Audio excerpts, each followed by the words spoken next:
ज़रूरत हुआ हम जेल बढ़ाओ आंदोलन करेंगे।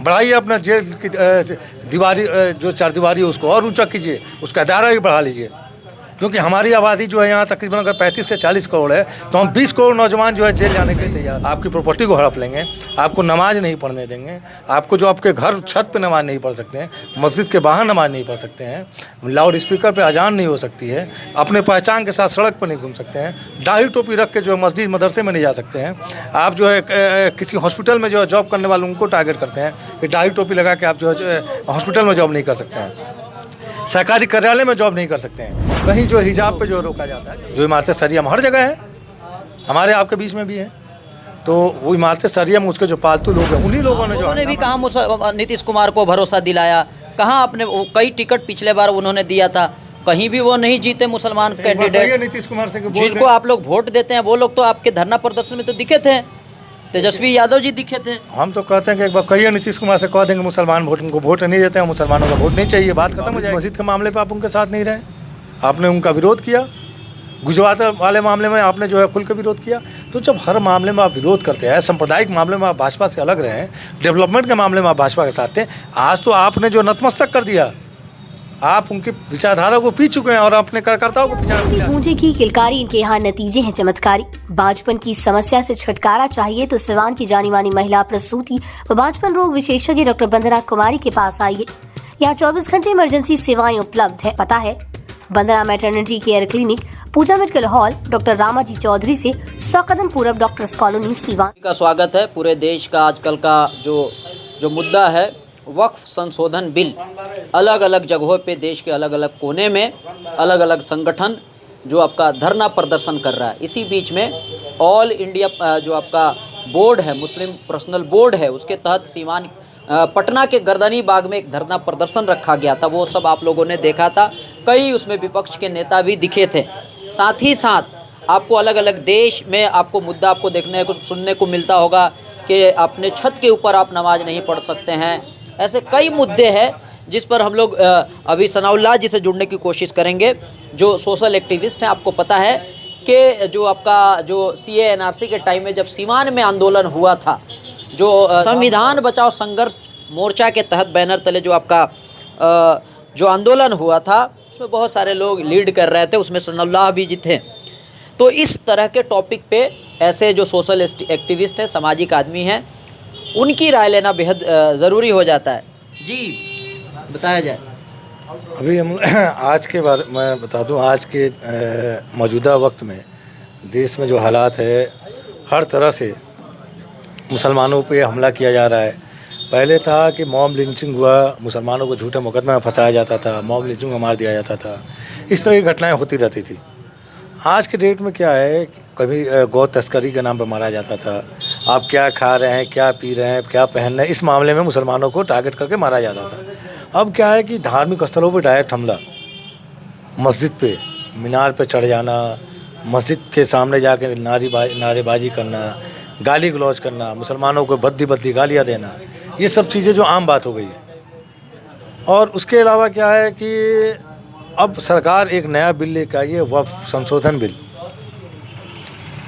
जो कि कहीं से भी जो है एक्सेप्ट करने के लायक नहीं है। वक्फ की जो प्रॉपर्टी होती है, हम या हमारे बाप दादा या उनके बाप दादा, वो अपने प्रॉपर्टी में से अपने निजी जो उनका जो ख़ानदानी जो प्रॉपर्टी, पुश्तैनी जो प्रॉपर्टी था, उसमें से कटौती करके उन्होंने ज़मीन को वक्फ कर दिया अल्लाह के नाम से। उन्होंने कर दिया अल्लाह के नाम से कि यहाँ जो है मस्जिद होगा, कब्रिस्तान होगा, या फिर जो मदरसा होगा या खानका होगा, जो भी होगा उसके लिए वक्फ कर दिया।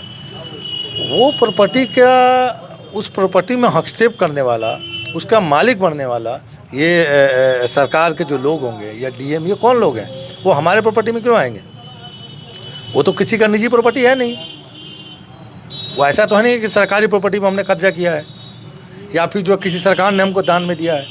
ये तो हमारे पूर्वजों ने दिया है, वो हमारी अपनी प्रॉपर्टी है। उसको जो हम वो इसलिए दिया गया है कि आने वाले कल में हमारे जो कौम के लोग हैं, हमारे आल औलाद हैं, वो लोग जो इसका रक्षा करेंगे और इस पे जो है उसी कब्रिस्तान में हम दफन होंगे। उनके दिए हुए मस्जिद में, जो वफ़ की हुई मस्जिद है, उसमें जाके हम नमाज़ पढ़ते हैं। जो खानका है वहाँ पे जाते हैं, जो इदारा है मदरसा है वहाँ हम पढ़ने जाते हैं। आपने बताया कि डीएम और सरकार कि इस तरह के लोग उसमें क्यों हस्तक्षेप कर रहे हैं, उनको क्यों लाया जा रहा है, लेकिन उसी जिस समाज की बात कर रहे हैं वो लोग भी कब्जा करके बैठे हैं। तो अगर वो लोग रहेंगे, सरकारी लोग उसमें रहेगा, तो बेहतर है कि कब्जा लोग नहीं करेगा। तो इसमें क्या आप लोगों को खराबी क्या लग रहा है?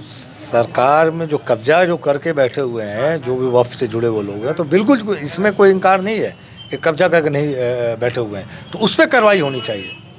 जो कब्जा किए हैं तो जो उस पर कार्रवाई होना चाहिए, उसको कैसे जो है, और कार्रवाई होती भी है, ऐसा नहीं है। बहुत सारा मामला, हज़ारों मामला जो कोर्ट में लंबित है, तो लोगों ने वह प्रॉपर्टी पे जो कब्जा करके रखा है।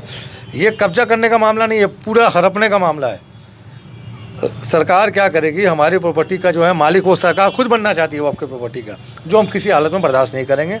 और ये बेहुदा बिल है, इसको तो बिल्कुल जो है वापस लेना चाहिए सरकार को। वरना यकीन मानिए, मैं बिल्कुल होशो-हवास में दावे के साथ बोल रहा हूँ कि जब तक ज़िंदगी है इंशाल्लाह हम इस बिल को बर्दाश्त नहीं करेंगे। और इसके लिए हम जो है संविधान के दायरे में आखिरी सांस तक लड़ाई को लड़ेंगे, जब तक जो है बिल वापस नहीं होता। ज़रूरत हुआ हम जेल भरो आंदोलन करेंगे। बढ़ाइए अपना जेल की दीवारी, जो चारदीवारी है उसको और ऊंचा कीजिए, उसका दायरा भी बढ़ा लीजिए। क्योंकि हमारी आबादी जो है यहाँ तकरीबन अगर 35 से 40 करोड़ है, तो हम 20 करोड़ नौजवान जो है जेल जाने के लिए तैयार हैं। हम जेल भरो आंदोलन करेंगे ज़रूरत हुआ तो। हम संविधान के दायरे में अब जो भी संभव हुआ लड़ाई हुआ हम उसको करेंगे। आप बढ़ाइए जेल का दायरा, डालिए सबको जेल में। आप अगर नहीं मानिएगा, आप जो हमको हड़पने के लिए जो है आप बिल्कुल जो है उतारू हो चुके हैं कि हम जो है नहीं आपकी प्रॉपर्टी को हड़प लेंगे, आपको नमाज नहीं पढ़ने देंगे, आपको जो आपके घर छत पे नमाज नहीं पढ़ सकते हैं, मस्जिद के बाहर नमाज नहीं पढ़ सकते हैं, लाउड स्पीकर पे अजान नहीं हो सकती है, अपने पहचान के साथ सड़क पर नहीं घूम सकते हैं, दाढ़ी टोपी रख के जो है मस्जिद मदरसे में नहीं जा सकते हैं। आप जो है किसी हॉस्पिटल में जो है जॉब करने वाले उनको टारगेट करते हैं कि दाढ़ी टोपी लगा के आप जो है हॉस्पिटल में जॉब नहीं कर सकते हैं, सरकारी कार्यालय में जॉब नहीं कर सकते हैं, कहीं जो हिजाब पे जो रोका जाता है। जब इस चीज़ पे आप उतारू हो गए हैं तो हम लोग भी जो है ठान लिया है कि हम ना अपने पहचान को खोएंगे और ना ही अपने इदारा को जो है खोएंगे।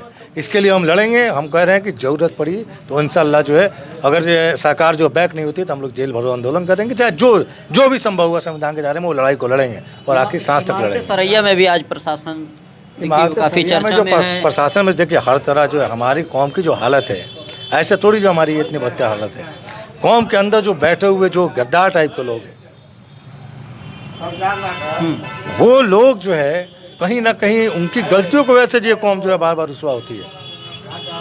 आज वही हुआ इमारत सरिया में, जो सरकार के जो पालतू लोग थे, जो इमारत सरिया में हर जगह है, हमारे आपके बीच में भी है, तो वो इमारत सरिया में उसके जो पालतू लोग हैं उन्हीं लोगों ने जो हंगामा किया।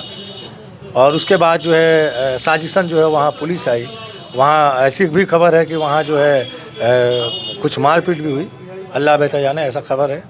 ठीक है, जो बिल्कुल जो है बर्दाश्त के काबिल नहीं है, नाकाबिल बर्दाश्त है, और इस तरह की चीज़ों को जो है बर्दाश्त नहीं की जाएगी।